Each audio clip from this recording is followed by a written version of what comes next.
they kind of just eliminated the need for previous surgical experience. It's kind of complicated, so I ended up in this job and wasn't particularly happy about it, I have to say. But basically, I'd been told that Tony had got a lot of patients to follow up with this particular type of device from Depew. Now, the original one was the ASR. Right. So the ASR, for a start, is much worse than the Pinnacle. Oh, that's good. That's good to hear. For me, not to say they're both they're not both good by any means, but the ASR's worse. Now, the thing is, though, that the ASR and the Pinnacle, they're both designed and manufactured in exactly the same place, basically. The manufacturing steps and everything, the design team are very, very similar between the two. So they do share a lot of problems. The big difference between them is that the Pinnacle is generally a 36 millimeter diameter head. Okay, and the ASR is a lot bigger. That's in general. And basically, put everything in its most simplistic terms, the larger head, the more the problems. Trouble, right. Okay. And the idea was the larger head, the less likelihood of dislocation. Is that why they started making? Yeah.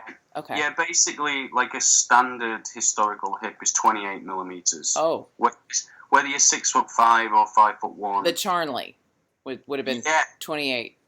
Yeah, coincidentally, he actually went to the same school that I did, John Charnley. So I just got his biography. I'm interested in. Can you still get a Charnley? Oh yeah. Oh, okay. Yeah, they still work. Was that the best so far? I mean, here's where it all gets a bit complicated and it gets a bit sort of technical. But essentially, a Charnley or the updated version, which is an Exeter. Okay. There's so many combinations. Honestly, God, I could have a conversation with a surgeon tomorrow and he'd mention a hip and I've never heard of it, honestly. So there's all these different combinations. But basically, those metal on plastic hips, the Charnleys, the Exeters, there's good evidence to say they actually do really well in anybody.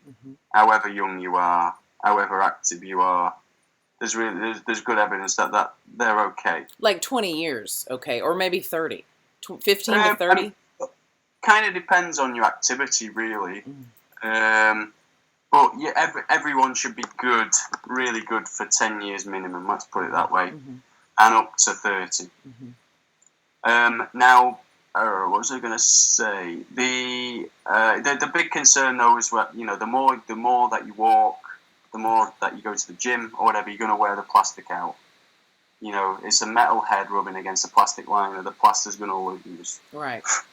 But those plastic liners wear predictably, and they produce a slow, basically damage to the bone, but it's a long time process that you can see coming on X-rays. And that's why you lose bone with every revision, with osteolysis.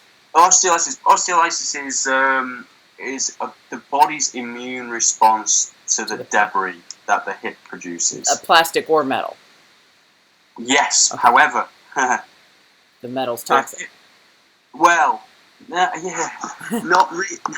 There's a bit of the issue of toxicity with metal's a little bit complicated and overstated as well. But basically, with plastic, your body sets up an immune response which is quite well described, and it's kind of slow, and it's not totally destructive. If you get in regular X-rays, you can see what's coming, you can predict, you can plan. So the idea was that if you reduce that wear debris, if you reduce the amount that's coming off the hip, then you will reduce the immune response, yeah? But the problem is that they switch to metal. So metal obviously wears a lot less, produces a lot less debris. A lot less debris, but the debris is different in form. It's not plastic, obviously, it's metal. And while you have less in sort of volumetric terms, i.e. the lump of material that is removed in totality, the amount. That amount is much less with metal, but the particles, the number of particles are, hundreds to millions times more numerous. Right. Much smaller. So there are a lot of people actually through the years who've gone, God, you know, you've really got to watch with the debris coming off these metal hits. We just don't know what it's going to do in terms of the body's response to it. But we had a metal on metal a couple years in the 60s and 70s that these were sold before and they failed before. Well, I'm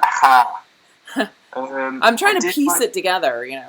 Yeah, you know what? You know, I would actually say the best way to approach this is we don't really have any evidence to say how well or how badly they did.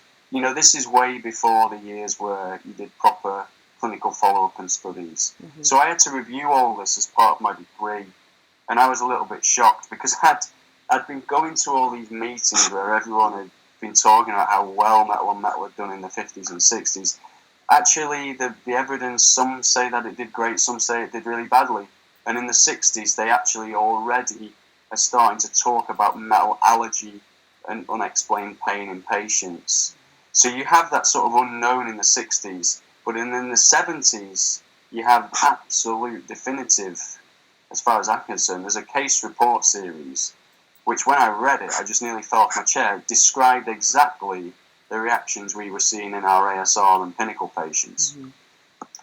And that was published in 1975 in one of the major orthopedic journals. Mm-hmm. But people just forget. Yeah. It's just amazing. It's there's like a whole global sort of amnesia and cyclical thing in orthopedics. And it sort of parallels. I see the parallels even with this Brexit thing going on right now. You know, the whole world's been kind of stable and everybody's been happy, but they forgot that the reason why that union was set up was because of war. You know, and it's like orthopedics. It's like we just kind of forget that some things were potentially disastrous or not too good, and then they just get reintroduced because no one is then going back and reading actually what happened in history. Well, surely the companies knew. I mean, no, you're making two assumptions, which I made. Assumption number one is these people who are designing these products are geniuses. They're absolutely not. You know, the level of engineering and everything is not technical compared to NASA and an automobile, you know? And then the second thing that you're assuming is that they're desperately trying their absolute hardest and ticking all the boxes to produce the safest products. They're not. They're trying to produce products that will sell. Sexy, yeah. So the Graham Isaac, who actually designed was a driving force behind the ASR and the Phonecall. Mm-hmm. He was our main point of contact at Leeds, at Depute. We used to see him every 6 months, 3 months, 6 months. Now, he actually wrote a document in 1998, which I think when he has brought out in Texas, hasn't he, called The End Game. The End Game. He basically says metal's a non-starter. Mm-hmm. But then, you know, he didn't tell us when we were having these meetings that, by the way, you know, I didn't think this was even a viable option 10 years ago, and now we're trying to sell it throughout the world. Mm-hmm. You know, it's about market trends. Right. You just have to understand that they're really not there to solve. They're certainly not there to solve joint replacement. Why would you do that? You don't want all joints lasting 30 years. Because then you won't sell anymore. Yeah, you just ruined your market. The ASR and Phonecalls are great because they fail. So the reps can go in and then they can sell more products. Right. Yeah, you know, that was something that just took me so long to realise. They're not your friends. They're not the patient friends. They're businesses. And I don't have any anger towards them now. Uh-huh. You know, weirdly, you know. How? Just like, because it's just business. It's business. Right. It's business. But the problem is we, the consumers, have the perception that our doctors are looking at, and we're paying them for their judgment, and the doctors aren't disclosing, hey, I'm making this much from this company and this much from... It's the perception that someone's looking out for. It's like, I don't mind now that I know that no one's looking out for me. I mind it for my mother and my sister and my friends who think they can trust the system, the FDA. Well, the problem here is that, and it's not a doctor's fault, there are certain doctors who are evil, you know, genuinely. and I'll happily help you sort them out. Yeah, they're good and bad people.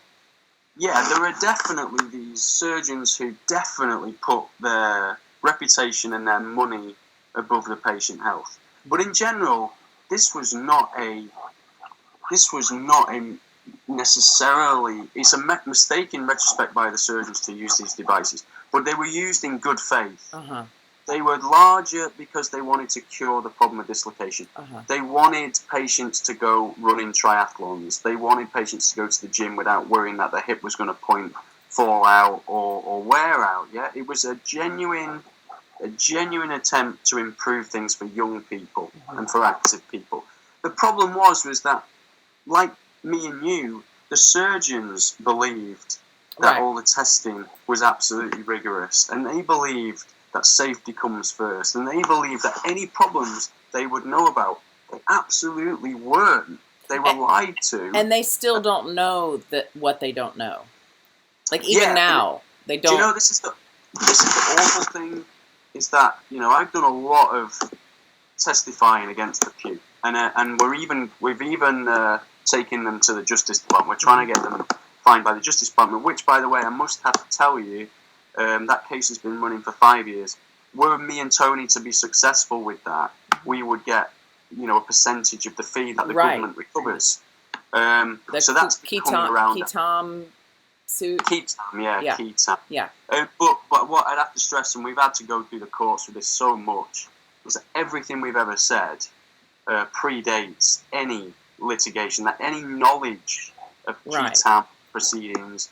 There's absolutely no doubt that what we've done is wasn't financially motivated at all. In fact, primarily still, it's more about trying to drag them through the courts personally, because I want them held responsible. Right. And so the problem is that even now, the surgeons don't know. If you don't go to these trials and you don't read these transcripts, you don't know how much they learned, how much they knew, and how they lied. So surgeons are just carrying on, still getting the Pew products, because they have no idea, because no one is telling the story. No one is actually taking people step by step through. I know what is going on, and it's like, what's was amazing documentary was that Blackfish documentary, SeaWorld. Yeah. And the thing that really struck with me was that it was the courtroom, the courtroom pictures where they actually talk about these experts who were going in there to defend SeaWorld or deny that they had any knowledge. And that, for me, is where all my anger personally is that even yesterday we have experts in Ireland, American experts. I'll happily give you their name, because these really are the scum of the earth. Who are they? who were going in there and testifying in defence of the company and saying the products aren't defective. And, yesterday's case is a 75-year-old woman. She's only got about 5 more years left. Mm-hmm. And they're dragging her through court proceedings.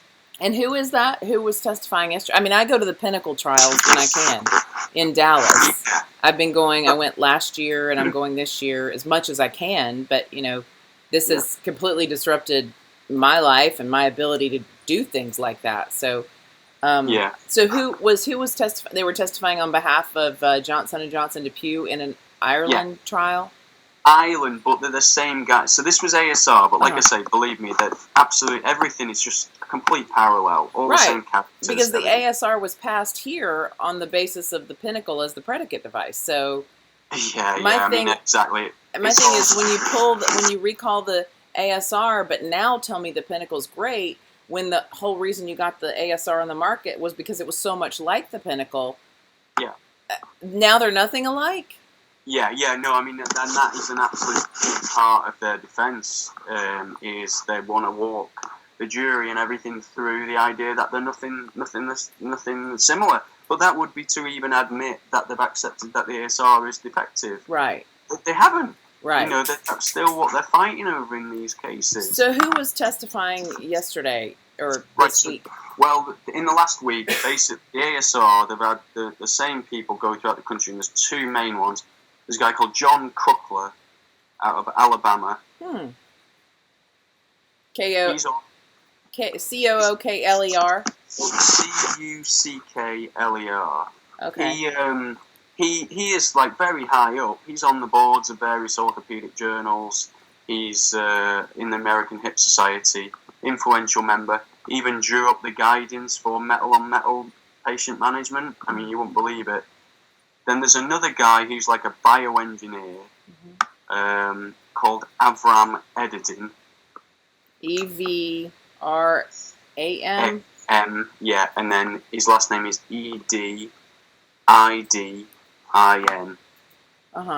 Okay, bioengineer.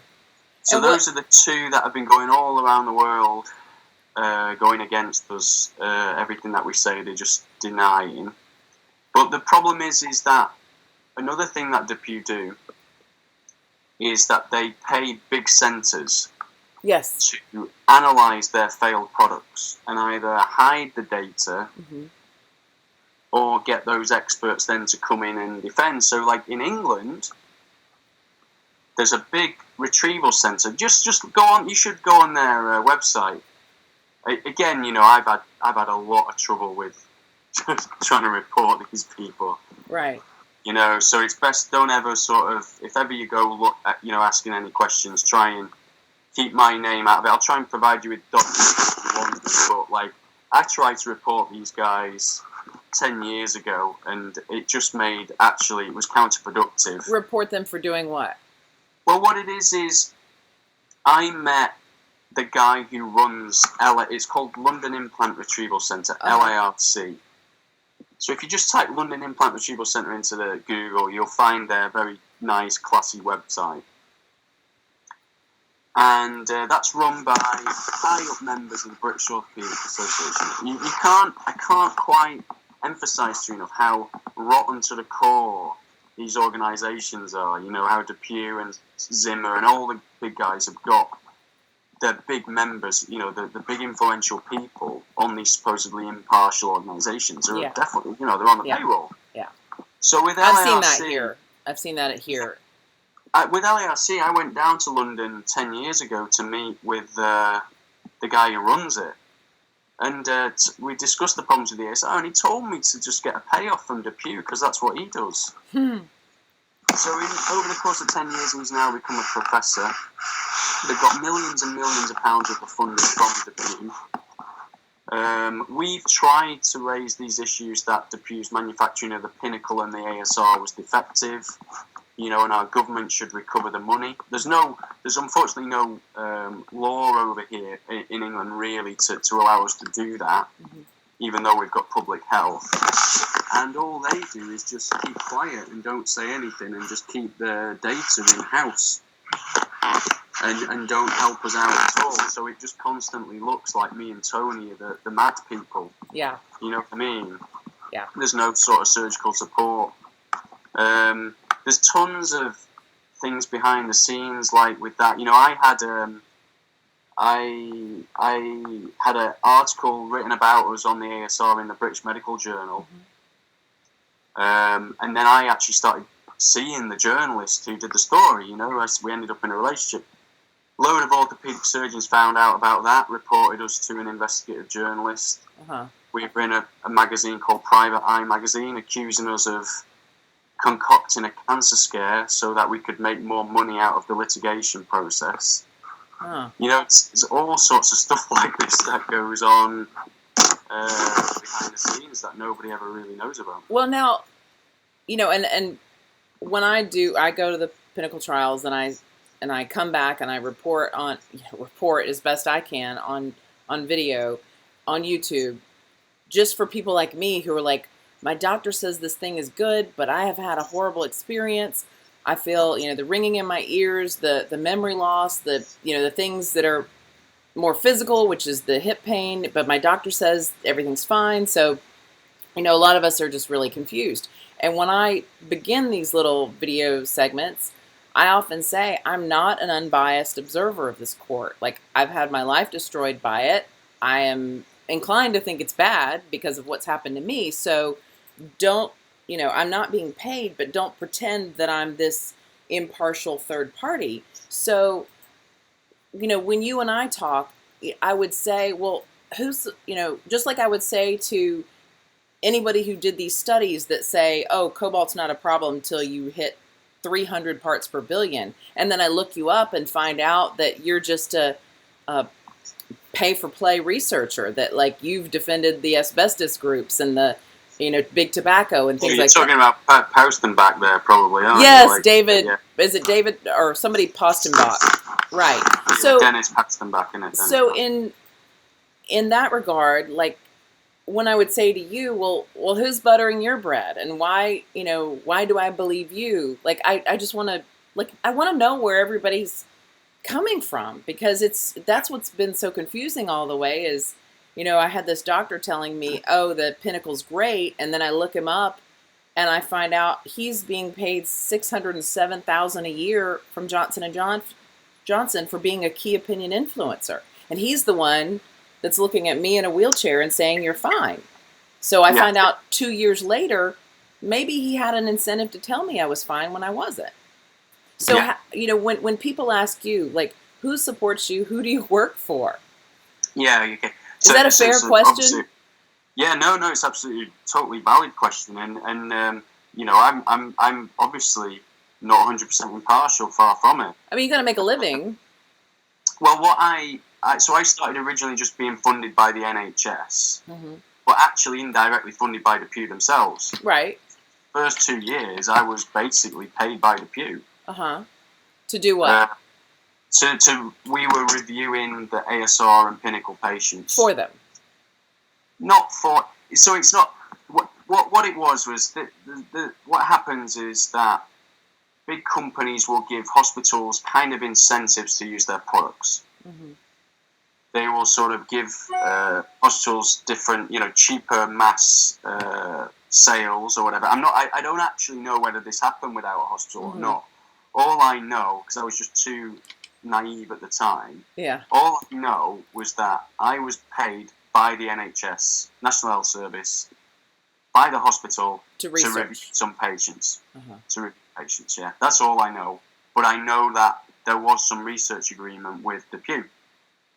So as part of that, I met these nice people from the Pew every 3 to 6 months to report back my findings. But then what happened was the patients weren't doing well. So then I applied successfully to get a grant to do a PhD on metal hips. So that was again independently funded. So we got a load of equipment and everything. And who funded that? British Orthopaedic Association. It was a grant. So. And are they supported by the drug companies? Well, no, that's complicated. But you could legitimately say, genuinely, that is 100% impartial grant. There was no there's no contract with it, no nothing. It was just, here's your money, do your degree, publish what you want. It was genuinely okay. No oversight, no last edit, that you don't have. No problem at all. And then it came to a point where I hadn't finished my research, but I was due to go back into my surgical training. But I felt that things were just starting to go really bad, and we hadn't got to the bottom of it. So I asked my surgical college to defer my training, but they didn't. They wouldn't let me do it, so I had to resign. And then I became self-funded. And the way I self-funded was from that time, for a couple of years, via plaintiff litigation. So via medical legal money. So you would be paid by attorneys to come and testify in their cases. Yeah, but again, like you say, it was all stuff that I'd already published. Right, right. So it wasn't. It was great because I'm going in telling the truth. Right, right. I'm just reporting back my scientific findings, and I'm getting paid for it. And money is then.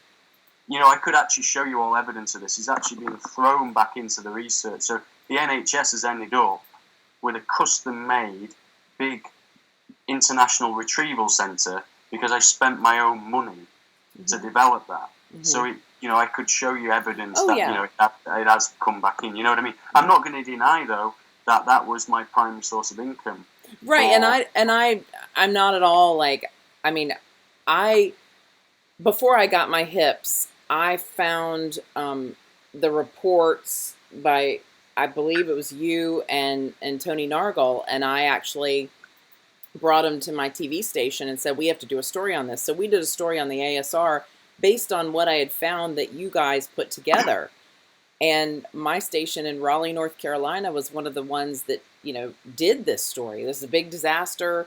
And the problem was, that then, so I believe you. I just, I always feel like it's important for everyone to understand where we're coming from, why we care, what our motivations are. And then, we all have to feed ourselves. So it's, I'm not at all being like critical, like very few people are independently wealthy and can just live and chase their pet projects. But, you and Tony, and I saw him in court about 2 weeks ago, and I said, thank you. I feel like you're, Mick Jagger to me. You're my rock star because you tried to sound the alarm. And, the sad thing is I heard the alarm and I went to my physician and he assured me, probably being assured by Johnson & Johnson, that it was just the ASR and that ASR was just this fluke thing and nobody else was having any problems with any other metal on metal devices, so. Yeah, and the reason for that, firstly, just to say that, you can I totally understand. You've got to understand everybody's viewpoint and their impartiality or lack of. I totally please don't. I don't find that offensive in any way. It's just step one, that, isn't it? What was I going to say? Yeah, in terms of the surgeons and the mismanagement of patients who've got problems or the lack of recognition of problem devices and the continued implantation. Now that's where it gets problematic to me, and that's the bit that starts to piss me off. Mm-hmm. Because it was intentional. That's where the intent came in. Yeah, I don't blame. There's like so many steps along the way that ends up with patient getting defective products, but then the worst thing is getting a defective product and then not being told about it, and the problem's not being got on top of straight away. Or being denied. That's unforgivable. Right. Because that's like patients going to the doctors worried and being reassured, and the doctors actually genuinely not knowing. And I hate doctors saying that they know or don't worry when they don't have a clue themselves. They're looking at the literature, which they don't even know has been purchased by, some of it has been purchased by the drug company. Well, yeah, and the drug company, the guys like Kuckler, for example, the guy I was testified, he's on the board of the JBJS America. That's the biggest orthopedic journal in America, if not the world. Mm-hmm. There are people who control the publications as well. Right. And in terms of the doctor's knowledge, I have some sympathy here because this was an emerging, it is cyclical, but to all intents and purposes, this was a new complication. Doctors are not going to be able to, if they're busy. I know in an ideal world they really should be reading every scientific paper there is. Let's face facts. They don't. They absolutely do not. And then they rely on other people to tell them their information. Right. That's obviously not ideal, but that's the way it happens.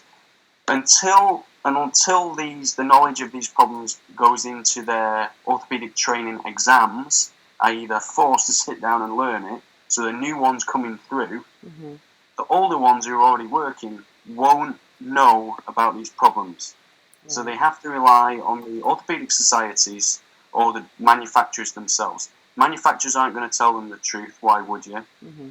The orthopedic societies are very, very conservative and scared of their relationships with industry to sound the alarm bells. Why? Because they are supported by the industry? This is where it all gets complicated for me. I don't really know what's going on. I can comment definitely in England, and I can say for sure that, for example, the people who draw up the metal on metal guidance are the ones being paid millions by the pew. They are LARC, London Implant Retrieval Centre. Mm-hmm. Now, I can't see that things are much different in the US. There's just too much money. Like, the drug companies can buy whomever they want for the most part. Like, most of the people they need to buy, they can't afford to buy, right? Well, there's two things to that. Is one, doctors like reputation, they like money. reputation power. And it's not actually all about money a lot of the time. It's more about this reputation. Right. So it's actually really a badge of honour to have a multi-billion-dollar company come ask you to talk at their events. It really is. It's an ego thing.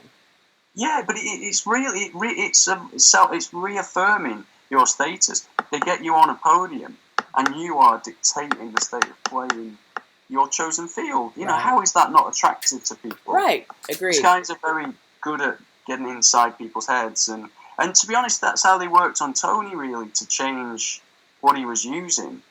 You know, they were showing him all this simulator and all this testing that seemed very rigorous. So there was a scientific basis to start using their products. Mm-hmm. But also it was like, you know, he will admit it. It was like, you can publish on this, you can go around the world and tell people about how great this new device is. You know, so it's win-win. Yeah. I'm using a great new product, I'm working closely with the company, and I'm going to be able to publish on it, you know, and become, you know, an authority on how good this device is. And then he found it wasn't? You both, or he had already been working on it, and then you came and worked with him. Yeah, and I mean, it was a long, drawn-out process where we were finding that the stuff that we were telling them was just falling on deaf ears, and then we'd actually give the implants that had been pulled out of the body and let them test them to tell us what was wrong with them, and obviously there was no problem, was there? So then we had to take it upon ourselves to develop new techniques, new equipment, buy all that stuff through that brand, to do it ourselves. You know, so it was like kind of teach yourself orthopedic engineering. It's been my life over the last 10 years. Luckily, it's not that complicated. So I think I know about as much as these manufacturers do now. I've taught it myself. This is the thing. I wouldn't be able to teach myself to take a rocket to the moon, but I can bloody teach myself medical engineering. I mean, it was really crap. Yeah. Yeah. So the problem is that while joint replacement and these things, there's billions and billions of dollars in it, and everybody around the world is affected by arthritis, the actual power people, you know, the people who make the decisions and the people who know what they're talking about, is probably limited to about 20 people. Are you one of the 20? Say again? Are you one of the 20?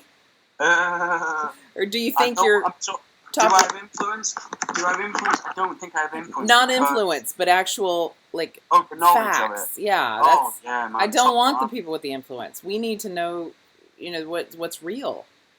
Oh yeah, there's no. I mean, I would genuinely say, in terms of these products, in terms of knitting together the surgical effects, the patient effects, the manufacturing, I would actually probably say, and you know, you're American, so you understand how people tell their what they think of themselves, and they think that's okay, don't they? Yeah, I'm great. Oh yeah, that's cool if you say it. So you never do that in England. Okay. But I mean, genuinely say, I don't think there's anybody who would know more about the whole interaction of these things than myself. I mean, genuinely. But that's because I've done it every day for 10 years. Now, since, if you, like, one thing, and Jody's here on the phone with us, on the speakerphone, but one thing... Hi, Jody. Sorry, I didn't know. No, she's been probably, she might even have it muted. But, I'm here. Oh, she's here. I had you on mute. Yeah. But she wanted to know, you know, are there any hips, of all the hips you've seen, are there any hips that don't shed, and are there any that don't shed toxic chemicals? Like, what do we do? Every single implant that goes into any person sheds debris. You can't avoid that. You'll never avoid that. It's just about minimizing it, and it's about making the debris as tolerable to the body as possible. So one thing you've got to understand is that chromium, cobalt, absolutely essential for living. You know, you would die if you didn't get any chromium or cobalt. So chromium and cobalt are not toxic. They're not toxic. But they're at toxic. what it's levels? Like oxygen. Well, it's like water can toxic. kill you if you drink too much of it. Yeah, exactly. So it's all about it's about a dose thing. And each person is dose specific, right? It's like some bodies can process more of it. I mean, Jody was having horrible symptoms at 0.9, and I'm at 4.0, and you know the ringing in my ears is bugging me, and I have hip pain, but you know I didn't have the seizures and some of the problems that some of my friends have had.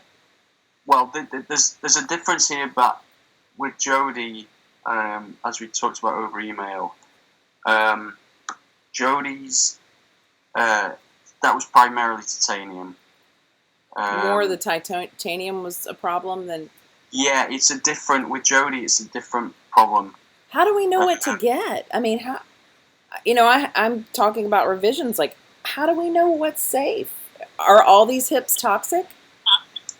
No, very, very, very far from it. The hips, the standard hips in the UK. There's no American Joint Registry, Right. so generally talk about the English and Australian joint registries. The market-leading hip in the UK is called the Exeter. Mm-hmm. It fails at less than 2% at 10 years. Mm-hmm. It absolutely works. It also happens to be the cheapest. Yeah.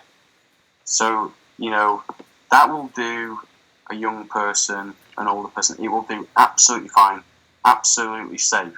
And who makes it? That's made by Stryker now. Stryker. And you're not a Stryker consultant, right? No. It's just you just go into the the National Joint Registry reports are quite complicated, but they're all free to download. Mm-hmm. It's unequivocally a totally safe device. What's it made of? A lot of our doctors don't even know what they're putting in us is made of. No, they won't. No. This is another thing you've got to understand is the doctors don't understand engineering. They're putting it all in the hands, the trust of the manufacturers. They oftentimes don't know what certain parts are made of, and actually, it's quite understandable. They shouldn't be having to think about the testing of something that's put in the hand. The manufacturers here is that it's got to be their responsibility. But shouldn't the doctors at least know this is made out of nickel, molybdenum, cobalt, chromium? We can't even I can find out more what's in my chicken nugget from McDonald's than I can find out. We can't even find out the ingredients. I'm not asking for the recipe, but that too, how do we even find out what these things are made of?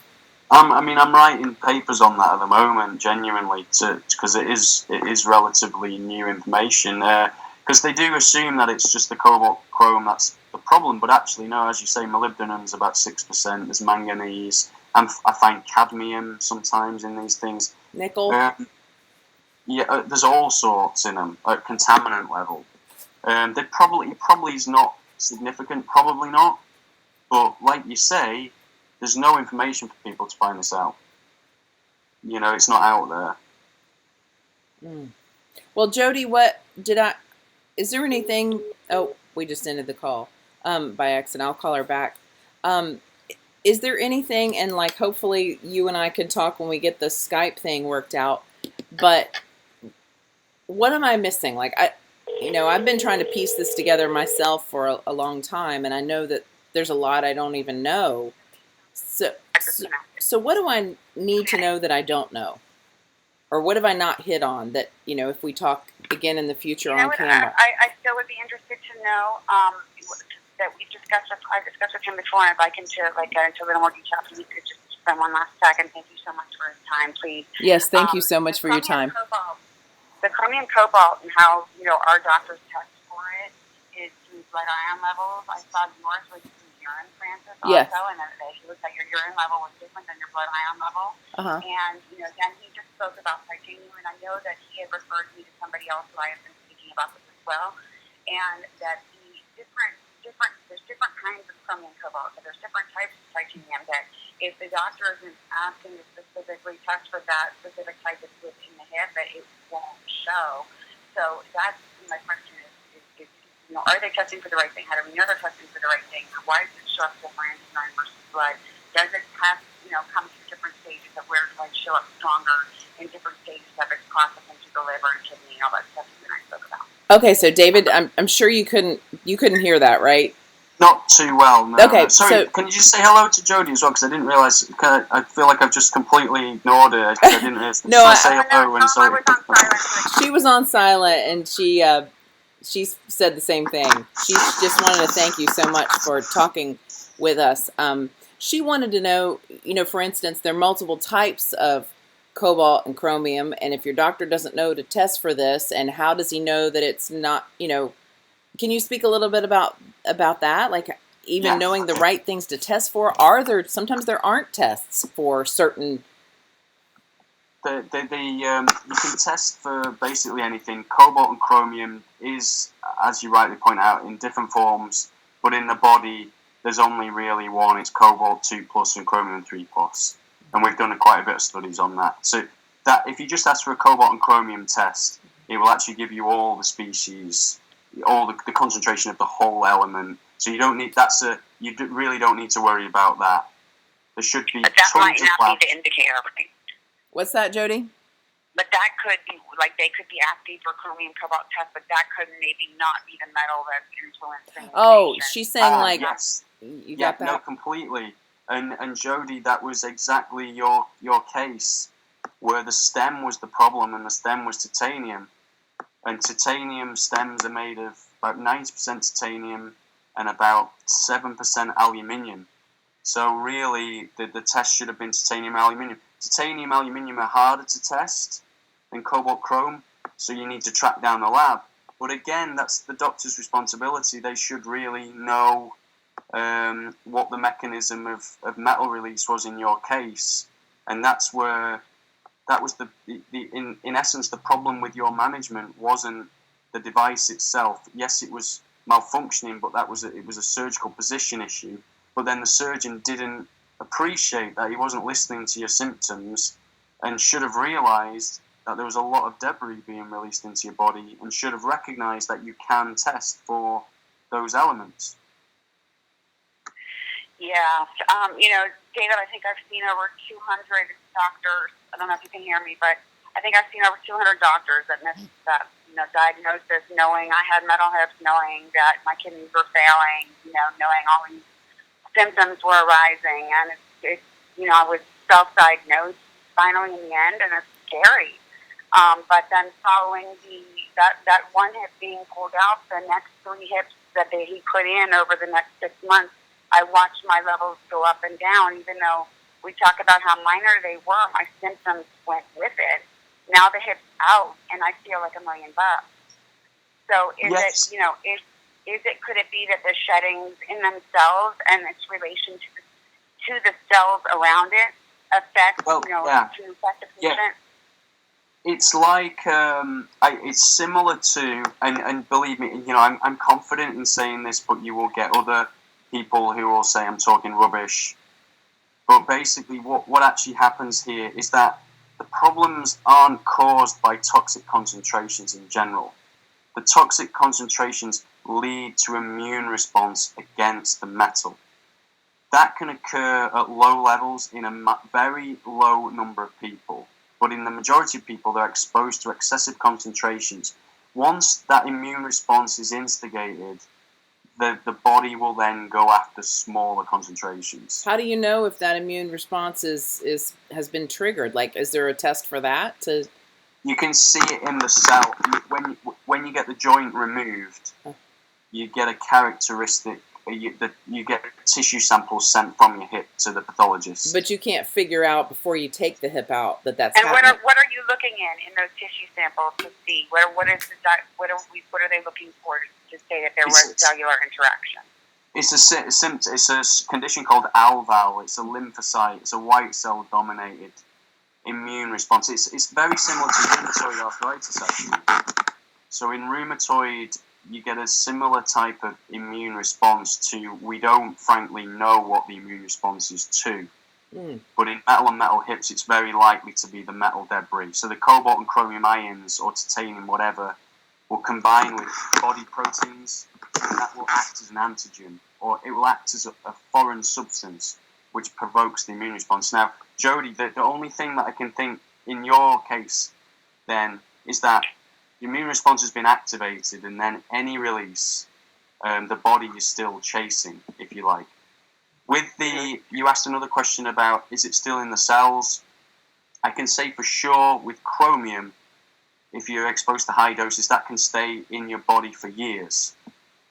Cobalt is very soluble, that passes out within 6 weeks, but chromium it kind of solidifies and it takes a lot longer for the body to get rid of it. But in your case, Jody, again, it sounded like your titanium levels were back down to normal, which is good. Mm-hmm. It doesn't necessarily mean you don't have these small deposits around the hip that the body would respond to. Right. David, do you know of any relations to like a mitochondrial disease and the deep cellular interaction with the DNA having problem reconstructing, therefore affecting the collagen reconstruct, and all of those other effects that they say these releases of these materials can have on the cells that are surrounding that area? Can you tell me a little bit about that, or do you know anything about those? I mean, I think everyone is aware of those issues, and DNA changes and things were stuff that was talked about in the 70s quite at length about the possible risks with these things. What I would say is, firstly, I don't know. Genuinely, I just don't know. But number two, I would say the only good thing is that there are some quite long-term registry data that looks at the overall long-term survival of patients with metal on metal hips, and there doesn't really seem to be any effect on survival. It's definitely not. It's nowhere near, for example, like taking 100,000 smokers and following and comparing them against 100,000 non-smokers at 10 years.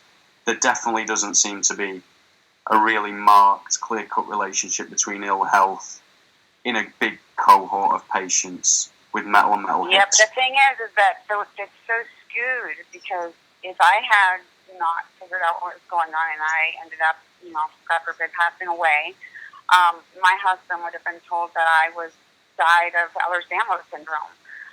And nobody would have ever known or suspected. And I feel like, because a lot of the population is an older population, that, we tend to want to blame the heart failure, the memory loss, the vision loss, some of those things on, the aging population. And when you turn around and see a woman who's 45, 46 years old and having these symptoms happen, who can say, pinpointing, that's happening because of this, and nobody else can blame it on age.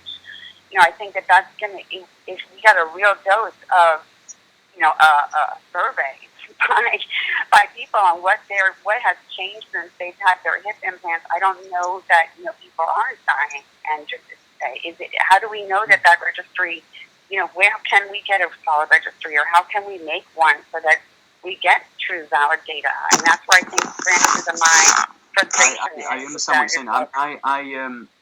I, for the years that have gone by, have been a big thing with me has been, and one of the reasons why we did a British Medical Journal article in 2012 was that I was going mad with all the societies and things, because there was a phase where they were refusing to tell patients that their levels could be extremely high, because you don't necessarily have to have problems. Your hip could be dying and you don't even feel it, So I was really, really railing at, look, if we don't know what the problems are, we have to at least let the patients know the unknowns. We have to tell the patients to go and get checked up, get the chromium, cobalt, whatever levels, to make their own decisions. And we were denying them that. And I was really, really angry with a lot of people about that, because of all these concerns that you're talking about. Are you getting memory changes? Are there problems with the heart? Are there problems with the brain? Things like that. I still am very, very concerned about it. And I would be surprised if the body can long-term tolerate those massive exposures. And I am talking about massive exposures. I'm not talking about your average hips here. I'm talking about your really malfunctioning ones. I am really scared and nervous about it. So what I mean to say is that when I say there's no solid evidence to say there's any problems, there's no solid evidence, but the absence of evidence doesn't prove evidence of absence. You'll have heard that. Yeah. So I'm just talking there from can we actually say for sure, have we got the evidence to say that these are going to give people lots of problems? I don't have the data. Is it common sense to suggest that it probably will? I think, it is probably common sense to say that. But then again, at the same time, I don't want to run the risk of being alarmist and being accused of causing, concerns where I don't have the evidence to back it up. And I've been accused of that a lot of times. And you have to run that fine line of, raising issues but then not being completely discredited. Mm-hmm. Yeah. That's a hard line. It is. David, let me ask you, just if you wouldn't mind, one last question from me, and it's a good closure question, unless you have any other things that you wanted to ask. David, where do you see like the future? I mean, is there a future? Is there a stem cell equivalent to a hip in the future that you think, might not make it so that we need to implant artificially? Is there, do you see a future that's safe? A future of, sorry, I couldn't quite. Is there a future like stem cells growing a hip of a more natural material? Is there a future for a hip that's safe? Well, one, I would say we've got that already. Believe me, we really have. The cheaper versions, the old ones, really, really do work and really work phenomenally well. I'm actually terrified of the stem cell stuff. I mean, for me, that really is. That's terrifying. I would very much think that's going to be a long time coming. And then when you really do talk about long-term safety, you really will have to wait 20 years to see if that's going to turn out safe, because you're fundamentally changing, cellular processes. And as we talked about with the body, it's not the metal that's killing you; it's the body that's killing you. It's the body that's turning on itself and attacking its own tissue that's prompted by the metal. With the stem cell research, you're actually fundamentally going in there and trying to alter the mechanics of the body. And that's the concerning thing for me there. Any new products, you don't want to fly a plane that's just been developed. You want to fly a plane that's been around for 15 years and has been gradually improved. Yeah. It's never good to start afresh. It's always best to just simply make incremental adjustments. And this new stuff, that I doubt it will long term, really. I think it'll be a long time before we're at that point where that's all proven and safe.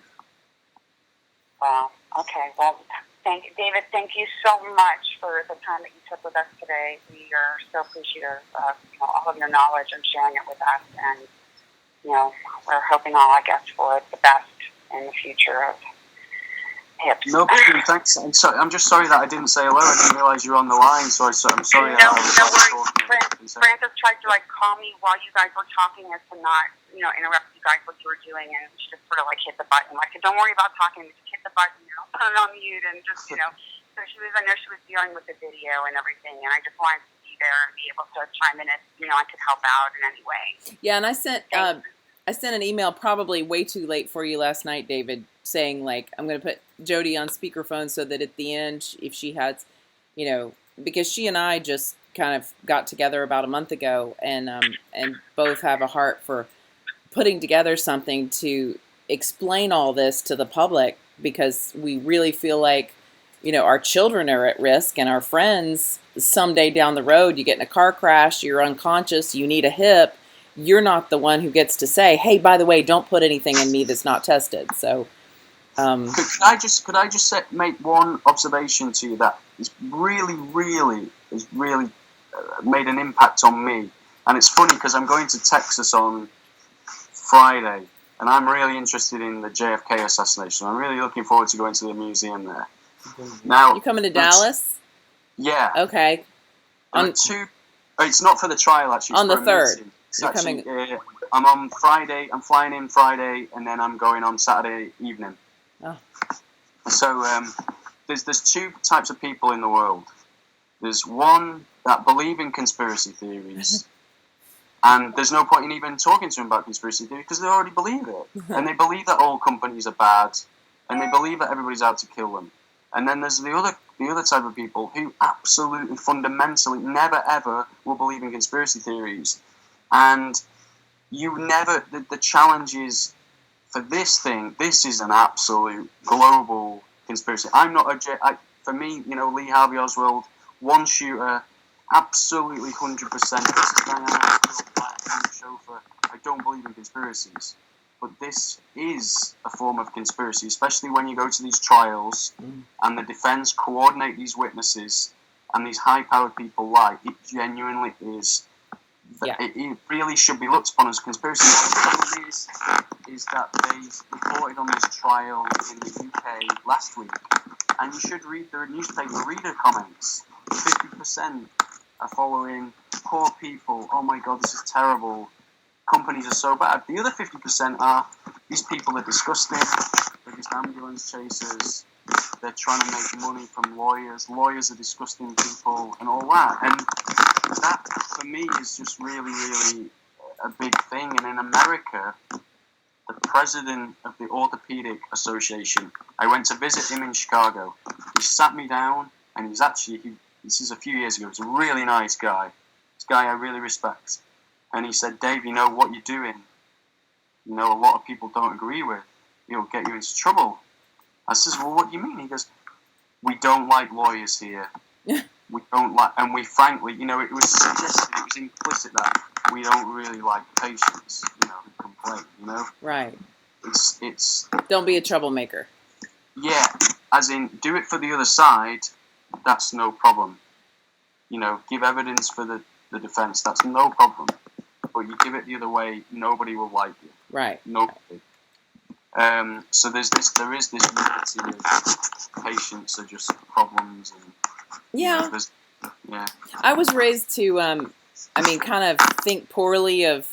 My dad was a surgeon, and I just remember a vague sense of like, those people who sue doctors or and so I just kind of like was raised to look down upon. But all this has opened my eyes.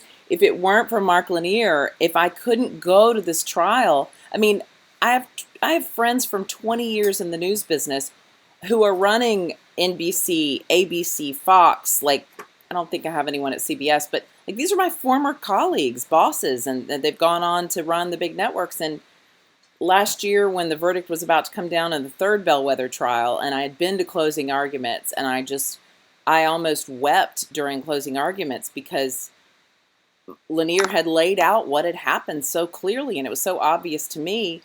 And I wrote this all up and sent this to probably 50 people saying, here's this incredible story.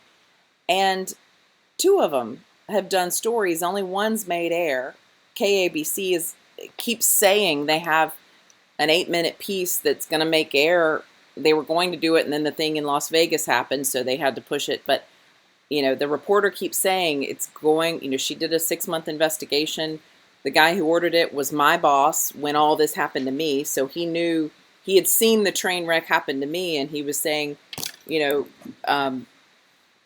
I wasn't a liar, so I was melting down physically, had to leave my job. He saw it all happen to me, and I think that's the only reason he decided to put a reporter on it. And if she turns the story, if it ever makes air, right now it's being lawyered up by the Disney lawyers because this is a Disney ABC-owned station. But, it keeps blowing my mind that no one's covering the story. And then I went to the shareholders meeting as part of a production of a documentary, and then they've since dropped the hip angle. But they sent me up there, and they said, we want you to go into the shareholders meeting. And as I sat there, looking like a shareholder before I got up and spoke at the Q&A session, they were doing Johnson & Johnson was doing their end presentation, and all these brands were flashing up on the screen. And again, I start crying because I'm like, that's why the news stations aren't covering this story. It's J&J's too big of an advertiser. We're not just talking hips and baby powder here. Like,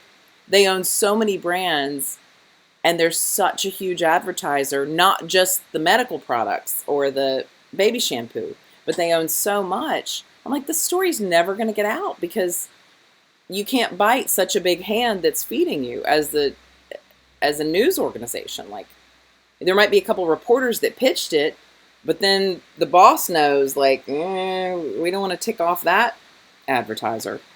So yeah, and I went to Capitol Hill and saw a guy called Senator Grassley. Mm-hmm. This is meant to be a guy who's really, trying to chase the device.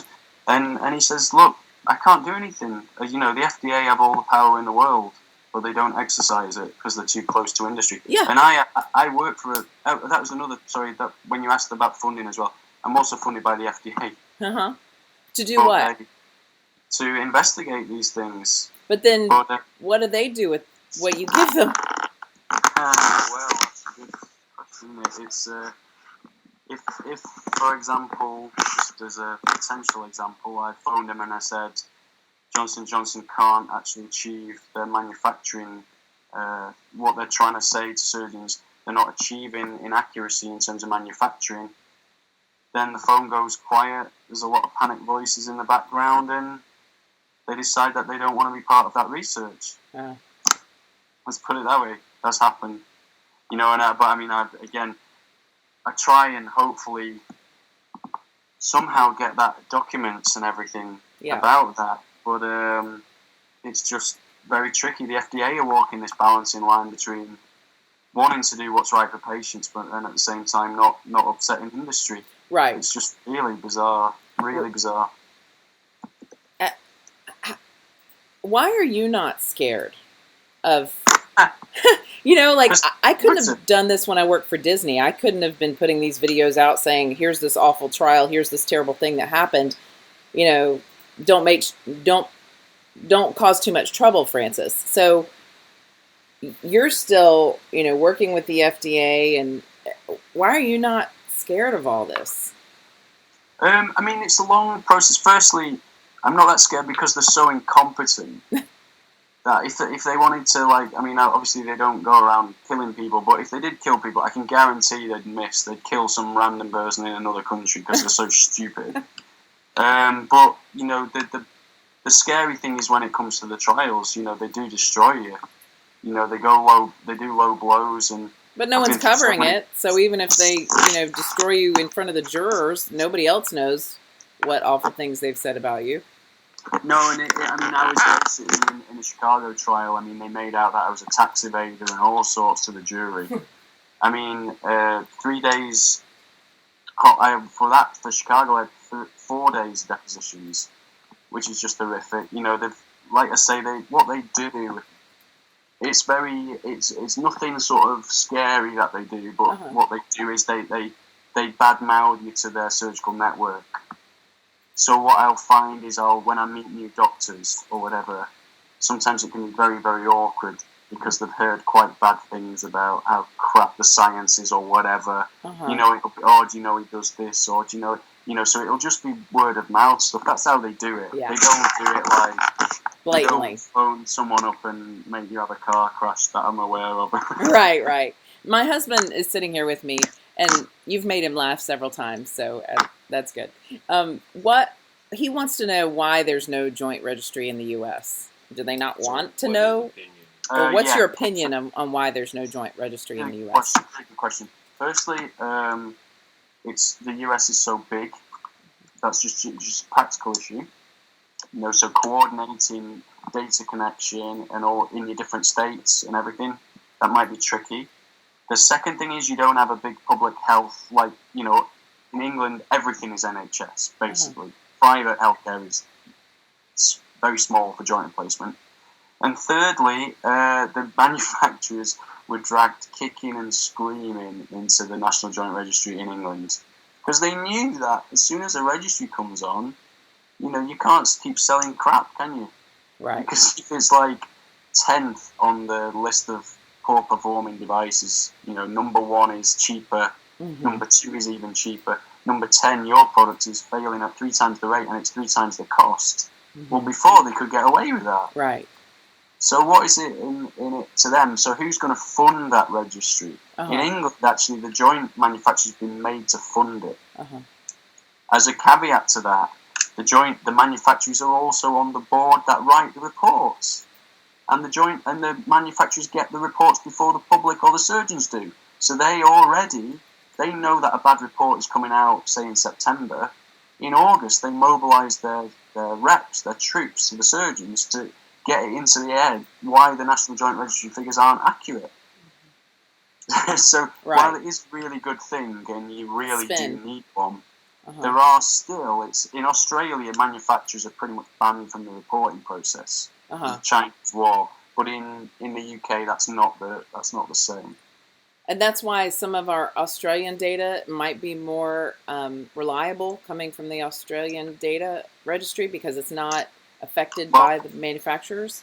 Well, the data isn't affected necessarily in the English report, but the write-up to interpret findings is, you can tweak the language. Right. What I would say actually, in terms of joint registries for metal on metal, I wouldn't believe any of it, because what happens is the surgeons are now terrified of reporting the revisions because they'll get skewered. It makes their hospital look like a poorly performing hospital. It makes them look like a badly performing surgeon. So I know for sure, and there is some papers coming out on this, that the revisions are actually underreported. Yeah. So the revision rates are actually a lot better than what they are in real life. Or the doctor's dissuading you, like happened to me for 5 years. The doctor's like, you'd be crazy to have a revision. And I'm like, but I can't walk. And you're totally right. 100% of that. Absolutely right again. And so so true. What do we look for? Like, how do I find a good surgeon and to figure out whether to get my Phonecall metal liners out? Like, what's the best way to find out who cares? And I mean, other than flying to England or Alaska, like, how can a normal person in a little old town in Texas figure out who can be trusted in this climate? I don't honestly know in America. And there's, I get asked this question in England, and I just basically have 3 or 4 people I know that I can trust and I recommend, and I just say, get up to Newcastle, or get up to Middlesbrough. But in America, I just wouldn't know, because oftentimes the people who write the papers as well, the big time academics, aren't necessarily the best surgeons either. Right. But the one thing I would like to emphasise though is, your vast majority of surgeons are just nice people who just have small practices or whatever and just want to crack on with the job and trust what's given to them. It's they're genuinely not bad people. There are some really nasty characters, like I say, that I've been like, when I've been reading these transcripts in Ireland this week, I just have fantasies about killing these people. They just have no reason to live. They have no positives to give this world. Well, and it's not just, are you a good technician surgically and infection rate and everything, and understanding the mechanics and how, but I felt like I had a good surgeon. I now question his ethics and morals and motivation, because I got these hips, I was one of the last people to get the metal on metal Phonecall hips. By the time I got my hips September of 2011, everybody knew metal was bad, and I was asking about it. And so I don't know if he was paid an incentive to sell me a Phonecall hip versus some other cheaper hip. We can't find that out yet. I mean, for that year, we didn't have this Dollars for Doctors registry, ProPublica, yet. We couldn't look up and find out from which companies our surgeons were taking money. But looking back, like, a lot of doctors at that point had stopped using metal on metal, and mine didn't. He didn't have any professional skepticism. So it's also finding somebody who will be overly, I guess, cautious and say, I had a couple doctors after I got them say, look, Francis, when the first metal on metal was pulled, I stopped using all of them because it made sense to me, like, that something could be wrong with all of them. Yeah, 2011 is way too late. The end of 2011. I'm a bit more sympathetic to American surgeons, because the metal on metal knowledge out there, there's a thing in American orthopedics that you don't believe anything that's published in any other countries. So you just wait until you've published it in your own country, and then you define it as an American understanding. Honest to God, that's what happens. So I have sympathy with the surgeons there, and the literature on Phonecall was still actually pretty good at that time. It was only after that because it was lied. It was the Penn study. Have you heard about the Penn study? Yeah. I mean, that my doctor quoted that to me as soon as I came out of the operating room. He quoted the 99.9. His fault, is it? And when I heard it, 5 years later in a Dallas courtroom, I just thought, I can't believe this. Have you seen? There's a Pinnacle article that we wrote. It's free to download. It's in British Medical Journal, but there's a table in there where I compare how well the Pinnacle has done in Europe compared to how well the Pinnacle has done in America. In America, it's all like 99.9% at 99 years and whatever. And I point out in there the financial conflicts of all the authors. I mean, it's so clear. They're all sham studies.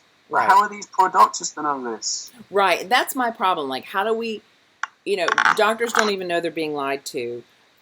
Postenbach or whatever, that was just one. I found one study and I thought, well, okay, who's this guy? I'm going to look him up on Dollars for Doctors and find out who's paying him, if that's even an accurate reflection of how much money certain doctors are making from certain companies. So I happened to look up him and go down this rabbit hole and find out who he is. Well, was that just the tip of the iceberg? How many other studies are done like this by people like this, where it's just pay for the research results you want? Yeah. Research is expensive, so there's not a lot of people can put those resources in. Yeah. Well, thank you, and I hope are you you'll be in Dallas on Saturday for a JFK thing? Because I'm in Austin. I'm not just going in for. I'm seeing if I can get it. I'm flying in on. I think I get in noon Friday, and then I'm out 6 p.m. Saturday. And you're really busy that whole time. I don't know until I get there. I've emailed this company. I'm meeting this company about this invention I've got. So it might be very short, maybe. Okay. So I just don't know at the moment. But I don't know where I'm going to be as well relative to the trial. I'd like to see if I could get over to the trial potentially. Well, but the meeting I'm going to is American Academy Hip and Knee Surgeons, and I'm not even sure where that is in Texas. So at the moment, I have no idea relative to where I am in the town, Right. Well, are you at the trial, are you, or what's that? Will you be down at the trial? Or? I won't be at the trial Friday. My husband's out of town, so and I have work here in Austin in the morning until about noon or 1 p.m. But I go there. I go to Dallas all the time. I was going to try to get up if you had free time. That'd be better to do, just a quick interview one-on-one on camera. But oh yeah, that'd be better. I mean, I'll just try and find time. Would the Saturday be easier? Saturday could work. I think. Well, yeah. I don't know if how early you could get there, but I don't see myself having super early meetings at the moment. I've not committed myself to any times. Well, so even if I went and then you were committed, that's okay too. Like sometimes you just do that. You go somewhere and you think an interview is going to happen and it can't for some reason. But we can always do Skype as a backup. But I would love, since you're that close, I'd love to meet you and get up there. I could get up there. Well, heck, I drive up for the trials when I come for a day of trial in Dallas.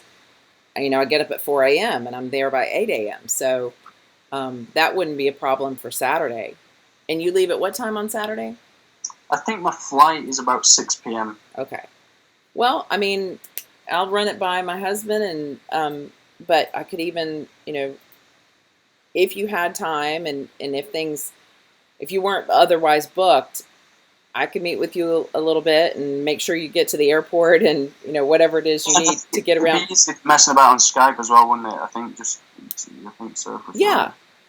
And also the trial is, it's in downtown Dallas in the U.S. Court building. I can send you a link to that. It's pretty easy to get to. And well, thank you again. Let's be in touch. Thank you so much, Dave.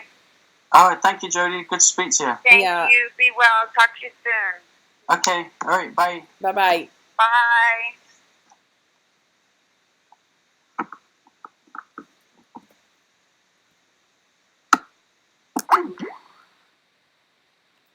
Yeah, I'm here. Oh my gosh, that was amazing. Yeah, his video didn't work for that. You heard that, right? But it's good sometimes to pre-interview somebody, and I think it's good for him to get a sense of where we are in terms of, he might be more willing to be on camera later because he knows where we're coming from. Yeah. So, yeah. And I recorded that call, so we have the audio from it, at least so I can take good notes of it, and I'll put it in that drive for you to listen to again, too. Okay, that was awesome. You did such a good job. Thank you. So amazing. Oh my God. Aren't I, though? No, I'm just curious. I think he got upset that maybe, like, we didn't say Jody's listening, but I mean, no, I had told him. I had sent him an email last night saying Jody's going to be on the phone. I don't know if he got it, but I did tell him